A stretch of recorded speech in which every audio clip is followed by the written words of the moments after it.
Go ahead and take a seat. I have always wanted the world and everything in it to be well. As a kid, I was constantly picking up unwell things and trying to fix them. There were the two parakeets that had lost their feathers that I rubbed with anointing oil regularly. There was the hamster named Fluffy that had no hair that I bathed in Head and Shoulders thinking it would grow his hair back. There were the stuffed animals and dolls I begged my mom to let me buy at garage sales even though they were ugly and missing eyeballs, and I would bring them home and I would comb them and clothe them hoping that they would be worth something again. I loved to make things weller. But as a child, everything that was subjected to my healing was either an animal or inanimate. And I never gave them any choice at all in the matter of becoming well. I imposed my will for them to be well on them every time. It wasn't until I was an adult that I began to understand how much choice actually plays in becoming well. I mean, you can want someone to be well all you want, but if they choose not to be well, you can't really make them. They have a choice. You and I have a choice when it comes to living a weller life. I remember when this became really crystal clear to me. It was the year that I spent walking across the United States, and I had made it from the Pacific Ocean all the way to Idaho. And I was about to cross into Montana. And to get there, I was going to need to cross this mountain pass. And so I spent the entire day climbing a hill. And those of you at Laurel Apartments know what that feels like. I had a brand new pair of boots on. It is brutal to break in a pair of boots when you're walking 20 miles a day. But I was determined to get over that pass before I took a break. Right after I made it to the summit, there was this sign from God. And the sign said, rest area 1 mile. I thought, well, if God is letting me rest in 1 mile, certainly I can go a bit further. And I didn't always just go into rest areas. I mean, rest areas are a little bit freaky. There can be creepy people there. And I was always already putting myself out there as a woman a bit, walking across America. So I wanted to be a little bit wise. I didn't want to push my luck.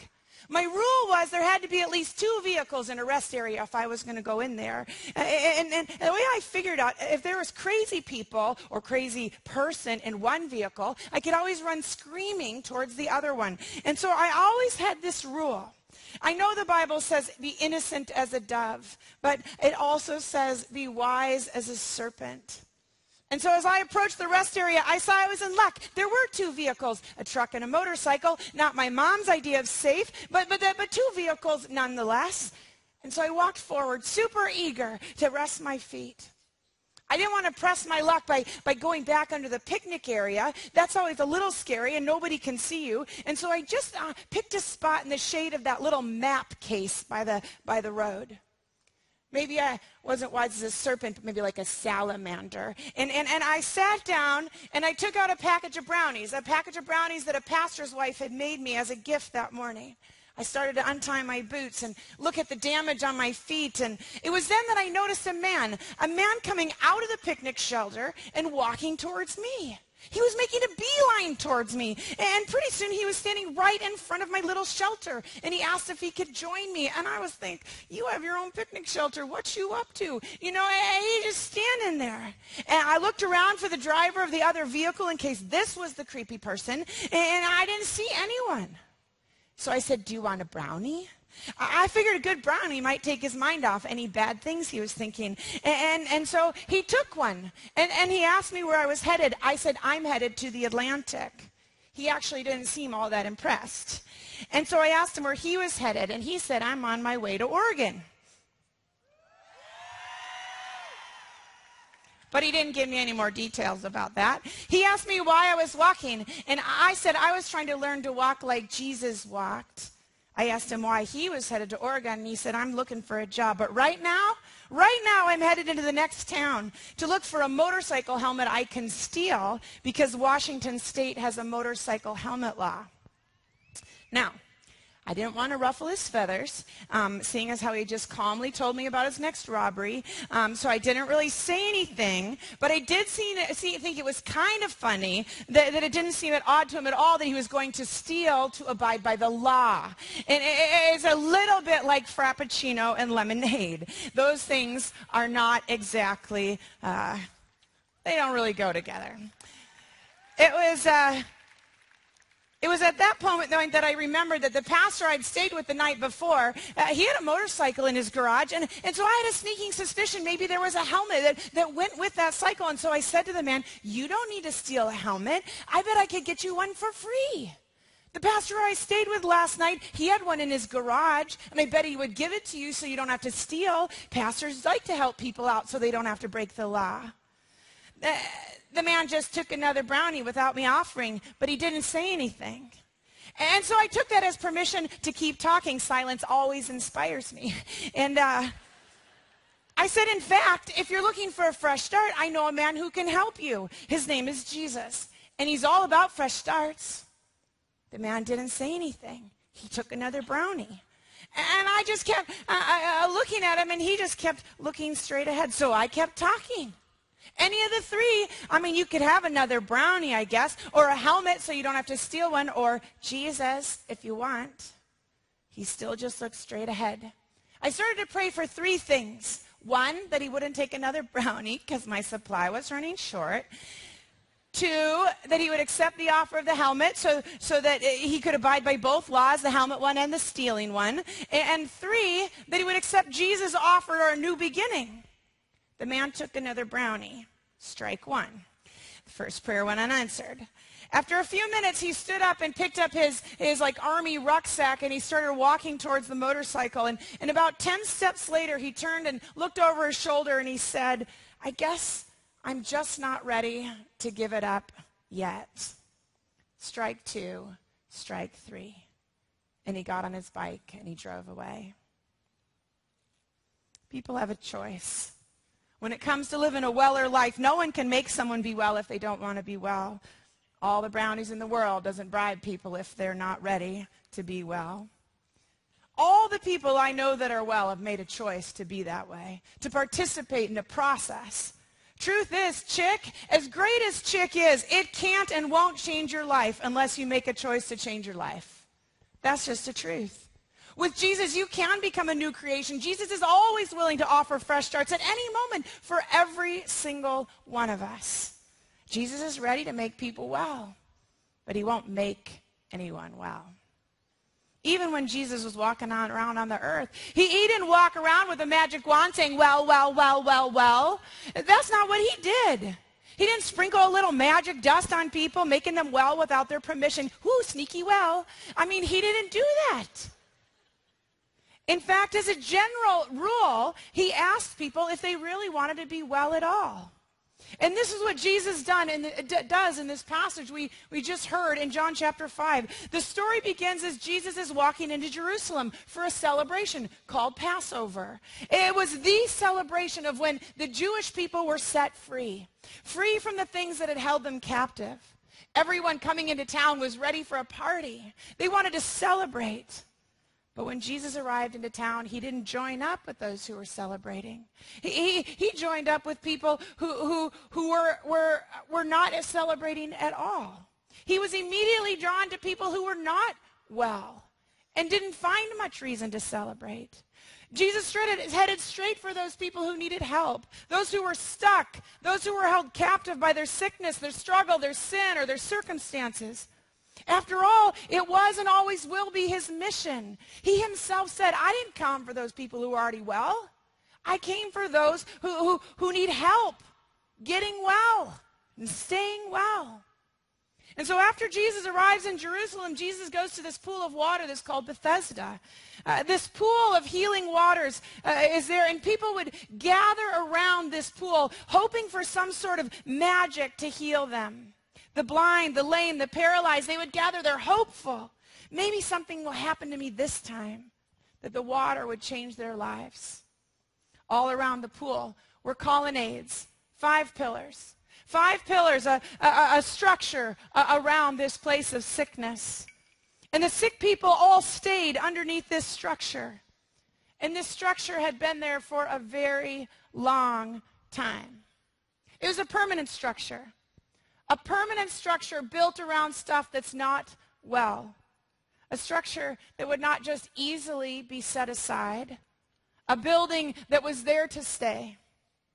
Perhaps you know a sad place like this where broken people gather together. Maybe you visited a place of struggle like this, where everybody who's sick is all in one place. Maybe your life is like this, and there's a whole structure built around things that aren't well. A few years back, I had a student who confessed to me that her life was like this.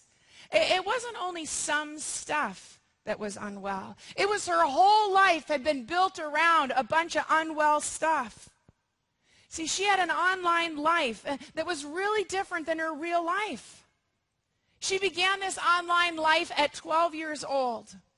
An online life that was far too mature for her 12 years of age. And this online life was a hidden part of her life.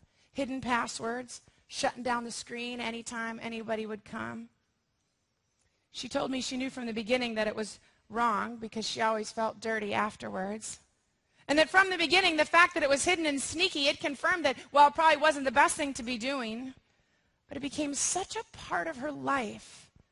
And there were things that just got built all around it, things that now seemed just part of her and permanent. I mean, she had gotten used to the rush and the adrenaline she got. Pillar one.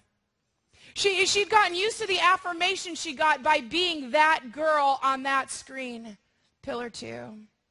There were people that expected her to post new pictures, her fans, so to speak. Pillar three. And she believed she was damaged goods anyways, and so she figured what was the point of pretending to be pure now. Pillar four. And she had really forgotten how to be a kid anyway. Pillar five. She had a whole structure. 5 colonnades built around something that was sick, and she didn't think it was ever going to change. Even if she tried not to log on, how was she ever going to get her rush? I mean, she felt like she needed that affirmation. So fine, I mean, she could give that up, but then where would she get the affirmation? And she didn't want to disappoint her viewers. She'd come to believe that, man, they valued her. Besides, if she made the change, what Christian boy was going to want used goods anyway? Her online life and quitting that, oh, that was going to be super easy compared to tearing down the whole structure that had been created around it. Let's be honest, it's not hard to get rid of that one thing if that one thing wasn't tied to a whole structure of things you've created. There's so many conditions in which we find ourselves stuck that if it was just that one thing, attitudes and anger, habits and hurts, thoughts and addictions, fears and judgments, and a life built around them. I mean, maybe you've been angry at a parent for a long time, and it seems like it'll always be that way. There will always be anger. There will always be colonnades around it that have to stay, because now you've gotten into the habit of not talking to each other, pillar one. Because now you no longer share any intimate details of your life, because where would you start, pillar two? Now you don't trust them, and they don't trust you because you don't talk, pillar three. And now you're sarcastic when you speak to each other, or you're mean when you speak to them or about them, pillar four. Now you don't even take each other's words seriously, pillar five. 5 pillars. Maybe you struggle with anxiety or fear or depression, so common. It seems like you're always afraid and in a dark place. Man, if you could just say, I'm going to get rid of just the depression piece, easy. But pillar one, you no longer even try new things or know how. Nobody asked you to do new things because you've been hiding for so long. Pillar two, now you've gotten used to being a loner. Pillar three, you've told yourself nobody cares. So even when somebody does, you don't even accept the offer. Pillar four, now it's easier just to see the negative side of things. Pillar five. 5 pillars that make you believe, well, this is the way it'll always have to be. Or if you've been hurt, it's hard to imagine that the pain will ever go away. I mean, you've built walls up now. I mean, it keeps you safe. Doubt stored up, tears welling up, hope given up, just trying to buck up. 5 pillars. A whole life built around one unwell thing. Maybe you started using a coping mechanism for something else that was unwell. Or you have a bad habit. How will you ever get rid of them? I mean, the internet is always at your fingertips. The food is always in the fridge. There are always sharp objects lying around. There will always be people to get high with and party with, and there will always be mirrors around that tell you you don't measure up. 5 pillars. The fact is, the longer that the attitude and the anger, the habits, the hurts, the thoughts and addictions, the fears and the judgment has been around, the harder it is to believe that it will ever come down. That it will ever be any different than it is right now. And when you're surrounded by people in the same condition, when everybody that by the pool that you sit by is sick too, you think this is just the way it is in this world. When we build our whole life around something unwell, it's easy to believe if it's been this way this long, it ain't never going to change. It's just the way it is, and it's just the way I am. That little sneaky lie. The sneaky lie that says true change isn't possible. It's got to be how the guy in this story felt. 38 years he'd been sitting by this pool hoping to be healed. 38 years. I mean, I bet he thought he would spend his whole life there sitting under that structure of 5 pillars. It says, now Jesus came to this pool looking for people just like this guy. Just like those of you who feel stuck, Jesus comes looking for us. And he saw him in the condition, and he walked right up to him, and he said, well, do you want to be made well? Jesus sees us in our stuck condition. You may think he doesn't know, but he sees us, and he wants to help us out of it. The question is, do you want him to come into that place that's not well? Do you want him to see you like that? Jesus asked this man a question. In fact, I believe he poses the same question for each of us. Do you want to? Do you really want to be well? I suppose the man could have answered, duh. I mean, I've been stuck here 38 years. Of course I want to be well. We think, of course, who wouldn't want to be well? But there are a lot of people in this room tonight that are stuck in patterns in places where you are paralyzed, but you are comfortable there. And you're used to your little mat under the 5 pillars. It's a known place. Even if it is an unwell place, at least you know how to manipulate it and be in it. We just keep on hanging on to that place, no matter how unwell it gets. And even when we find freedom for a moment like CHIC, even when we find freedom for a moment, many will go back to that place, even when you know it's not well. I saw a story on the news several weeks ago about a huge nationwide bust. Now, the bust was busting people that were trafficking children for sex. Here in the United States, I know we think about children caught in sex trafficking mostly in other countries, but it's happening here too. Your peers and a lot younger than you are being abducted and forced into sex slavery here in the U.S. Many of them are runaways. They've tried to get out of a bad situation at home. Abusive homes are just homes that they're angry with. So they leave it. They think, I'm going to be better on my own. But there are predators out there just waiting for a young person who gets himself in a bad spot. These predators go to these young people and offer to help. Most of these young people end up being trafficked for sex. The internet helps. Their helper. Just post a picture, time and place, and the lineup begins. So there's this big initiative to rescue these children caught in sex trafficking, and hundreds were set free. It was amazing. They were given the opportunity to be well again. What great news would that be? If you've been being raped in the back of a van, you can be free. That is the best news. After you have been used and abused, you could be well. But you know the crazy thing? The statistics say many of these children will go right back to their abusers. Some say as many half will choose to return to the people that enslaved them. They go back because they're deceived. They're deceived, and they think their abuser is actually the one they can really count on. Isn't it crazy that they would prefer a place in a life that's so unwell? But we are not that much different. Our attitudes, our anger, our habits, our hurts, our thoughts and addictions, our fears and our judgments, our sickness, our struggles, our sins, no matter how unwell it is to live with them, to be held captive by them. Most of us have a difficult time leaving them. As much as it's hard to admit it, we too are deceived. We began to think that the pornography and the eating disorders and the judgment and the anger and the vanity and the greed and the sexual relationship and the gossip and the cheating and the cutting and the fear and the self-hatred, we think somehow in some weird way, at least it's reliable. I can count on it. I don't know how I'd live without it. I mean, maybe for a week at CHIC, but even now the thought of completely leaving those things is paralyzing some of you. We hold on to unwell places so well, like hundreds of little birds hanging onto a branch. Do you know that birds don't even have to think about hanging on? Birds have something called a flexor tendon. It's so interesting. It runs down their little leg into their little toes. And a flexor tendon automatically tightens anytime something goes under the feet of a bird. The flexor tendon is automatic. A bird doesn't even have to think about grabbing onto stuff. Its legs grab on without them thinking. It's why a bird can stick to a branch. It's why you don't see them falling out of trees at night when they're asleep. It's because they have a flexor tendon. And it grabs on without even trying.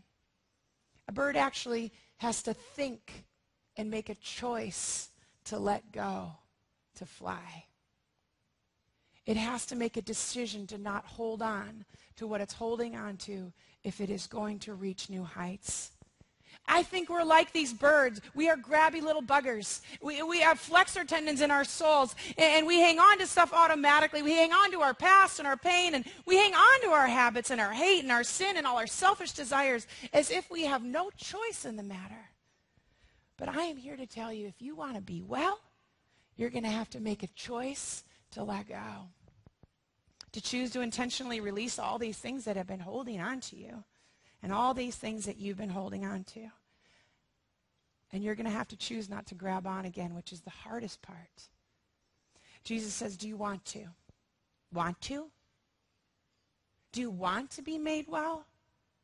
There's a choice to be made. Jesus doesn't walk around with magic fairy dust, well, making people well in a sneaky sort of way. That's not what he does. Do you want to be well? The paralyzed man quickly answers Jesus, I want to be well. I want to be well so badly, but nobody will even help me. And Jesus says, well, I'm your guy. I'm here.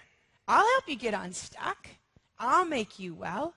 Get up, take up your mat, and walk. Get up.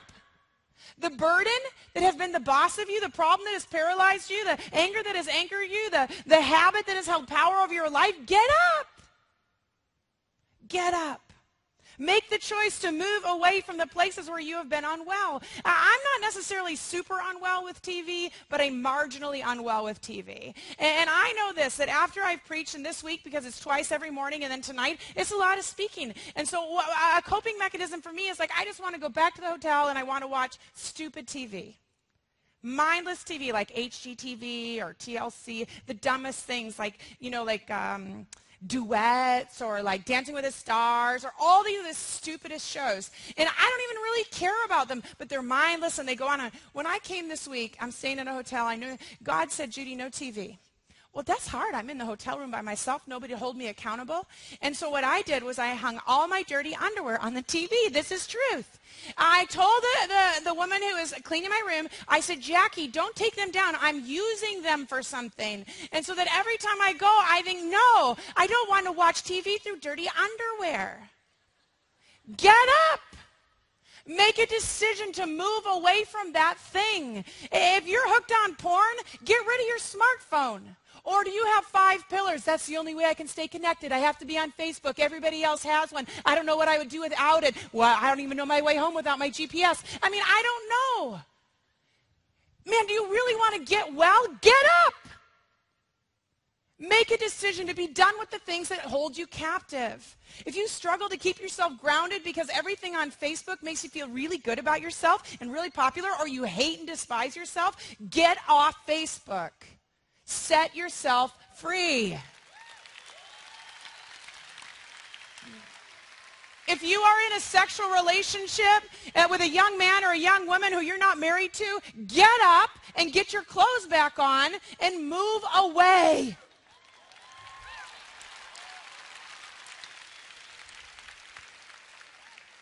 we did this thing at North Park a while ago. They're like, Judy, tell us, how to be sexually well. And I was just, keep your clothes on. It's not hard. Get up.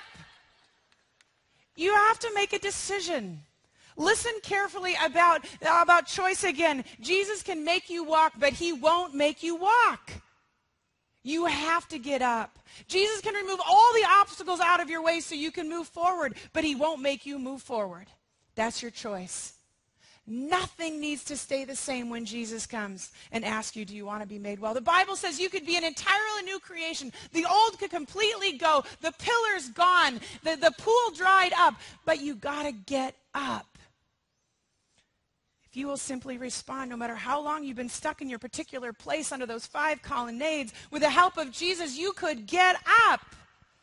Jesus says, get up, and immediately the man got up after 38 years. Can you imagine how that felt? You know what? The guy didn't even know that much about Jesus. I think that's the crazy part. People asked him who healed him, and he said, I don't even really know the guy. I just did what he said, and I'm well. It wasn't even until later that the guy even learned Jesus' name. Do you know that Jesus has been at work in your life? Whether you know him or not, he's already at work. He can't help himself. Jesus begins his work long before we recognize and know him. And our job is simply to reach out to as much of him as we know, to make a choice, to respond to his words, and to begin moving, to get rid of the thing that's been the boss of us for too long. You have to let go of your past. You have to release your pain. You have to choose to respond to Jesus' question, do you want to be made well? And the way we respond is by getting up off the mat we've been sitting on, getting rid of the sin we've been sitting in, and getting up and out of the habits we've fallen into under those 5 colonnades. Don't wait for magic fairy dust. Make the choice. Get up and move into a life that's moving away from unwell places. Intentionally release that flexor tendon in your soul. Make a choice. I want to tell you the good news of what happens when you make that choice. It says in Jeremiah 31 these words, in the past the Lord appeared to us saying, I have loved you with an everlasting love. I've drawn you with unfailing kindness, and I will build you up again, and you shall be rebuilt, O virgin Israel.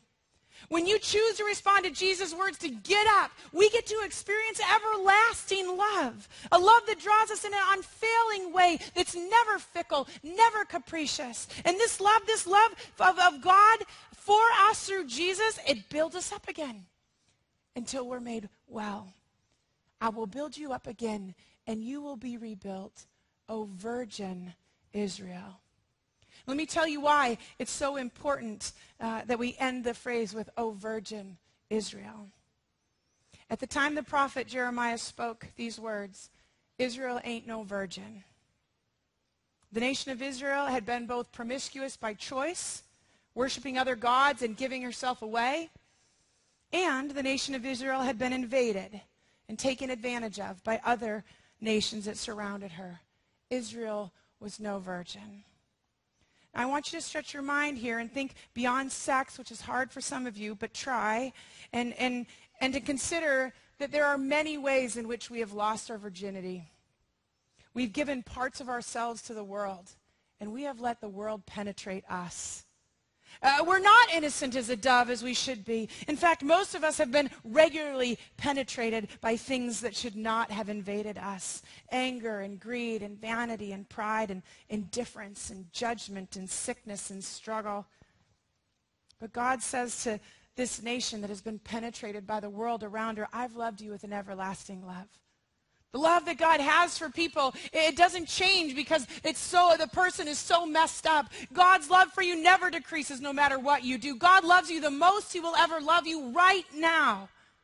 An everlasting love, and he'll continue to draw you to himself with unfailing kindness. And if you will simply respond to him, respond to as much as you know about this man called Jesus, who is calling you to get up. He says, I will build you up again, and you will be rebuilt, O virgin Israel. God will rebuild you so thoroughly that there will be no evidence of penetration.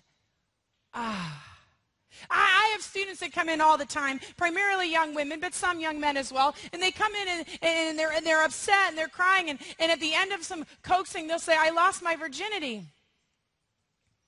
Oh, I say, no worries about it. It ain't lost. It's just a little pushed over. It's just a little knocked down.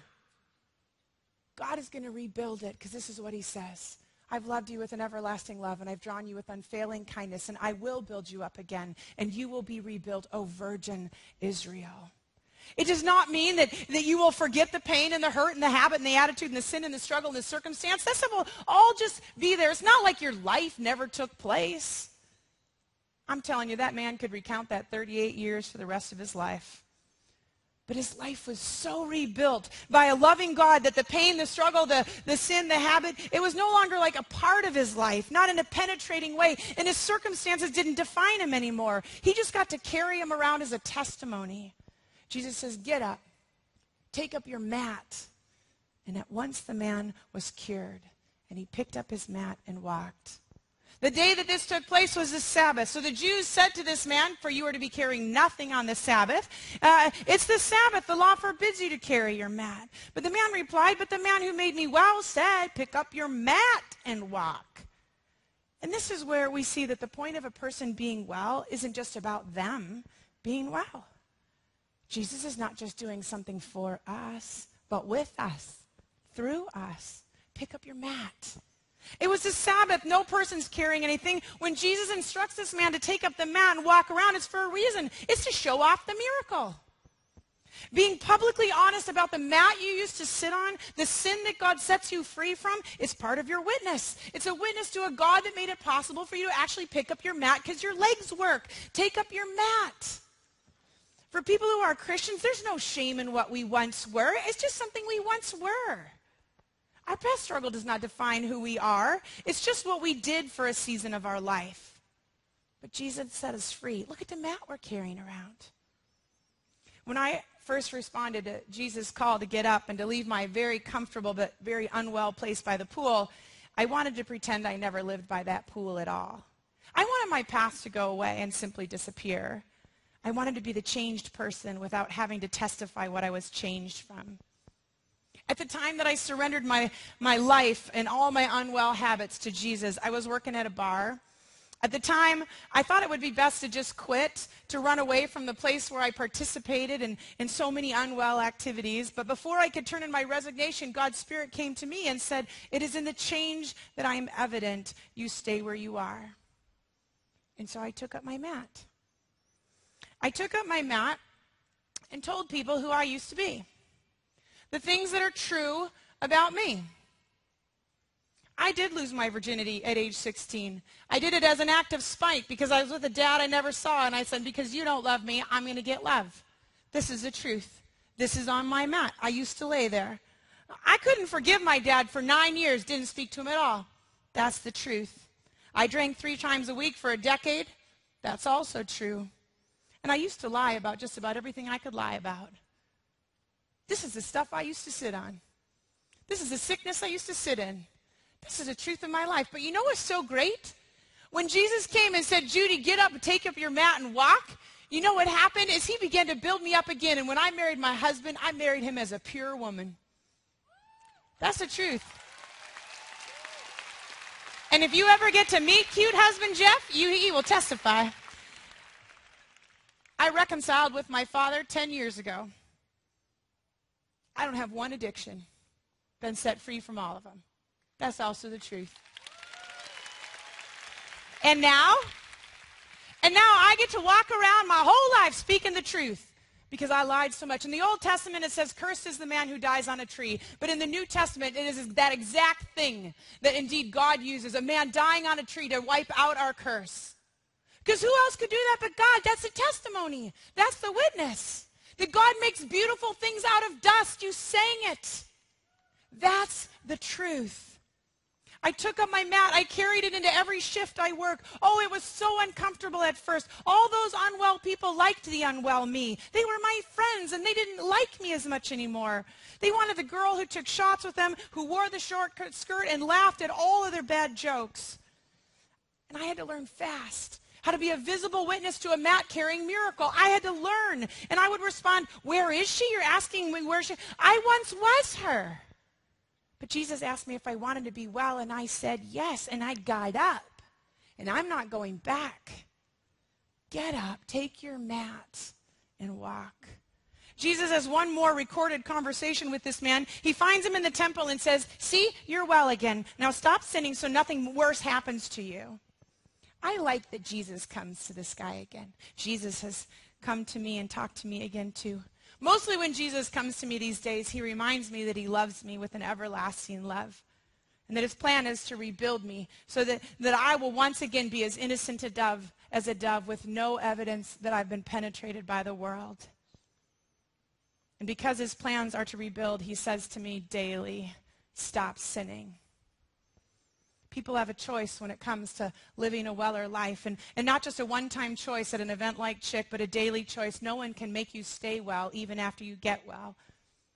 All the people that remain well are making daily choices to continue to participate in the process of being well. CHIC won't change your life forever unless you change your life forever. You and I have to stop sinning to stop sinning. You can't be rebuilt and continue to tear down walls.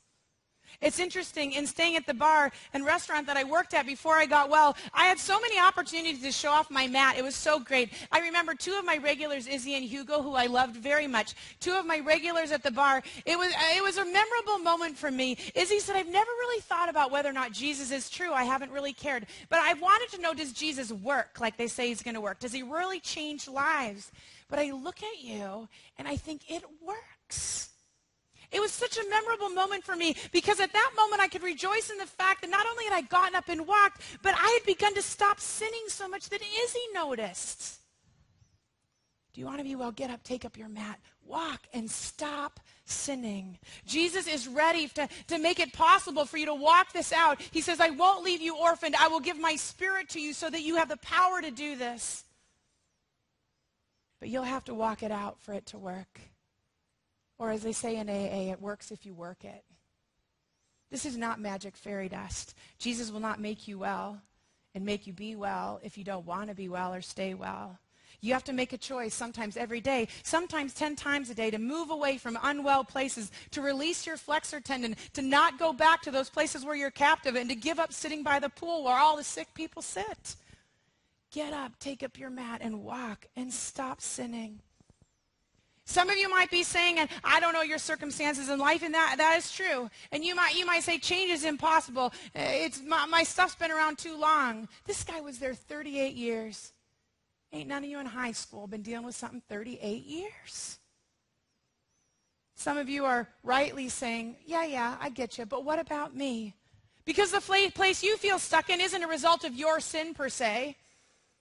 And it isn't likely to change. Maybe your parents are divorcing, or your disability is permanent, or your diagnosis is for real, or the consequences of somebody else's action are already in motion in your life, or the consequences of your actions can't be undone.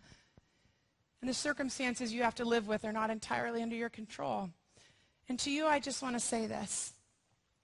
The most amazing truth about the good news of Jesus Christ is that it's so good that you can be made well even if you're not healed.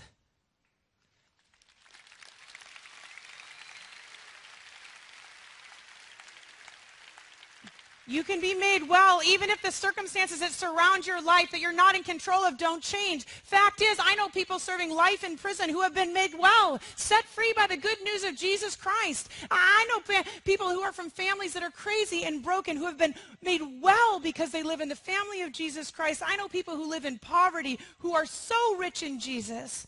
I know people, including myself, who have not been physically healed but who have been made well in Jesus. My husband and I, about 8 years ago, decided we were going to have children the natural way, the old-fashioned way, but our story includes 11 miscarriages, 3 children we delivered after they died. 11 times we pleaded with God to heal what was broken so that we could birth children, but 11 times we did not receive that miracle. Because this is part of my story, people often ask me why I continue to believe in God when he didn't do a miracle. And I respond every time, this ain't a miracle. I still grieve, but man, I laugh more than I grieve. And although those losses were difficult on my marriage is stronger than it has ever been. And although I did wrestle with God in those dark places, I found him so faithful that my faith isn't fragile at all.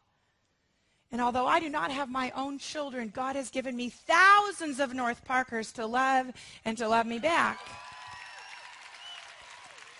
It's not the old-fashioned way, but it sure is well. You can be made well even if your circumstances aren't healed. But you too have to get up. You don't get a pass just because life is hard. You got to get up, take your mat, and walk forward. You're not an exception to this rule. Don't sit in your circumstances. Don't let them hold you back. Take up your story, even the chapters you don't like, and say to Jesus, use this thing on my mat. Do you want to be well? In the scriptures, it says for that to happen, Abraham had to step out, Moses had to get out, Lazarus had to come out, the little girl who died had to get up, the little boy's lunch had to be given up, the disciples had a cross to pick up, money had to be offered up, habits had to be cleaned up, and people had to fess up. That's the way it goes.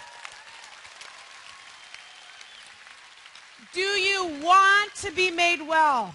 Jesus is ready right now to make it possible for you to walk, but you have to decide to walk this out for it to work. It's not magic fairy dust, and Jesus will not make you well and make you be well after he makes you well. You have to make a choice.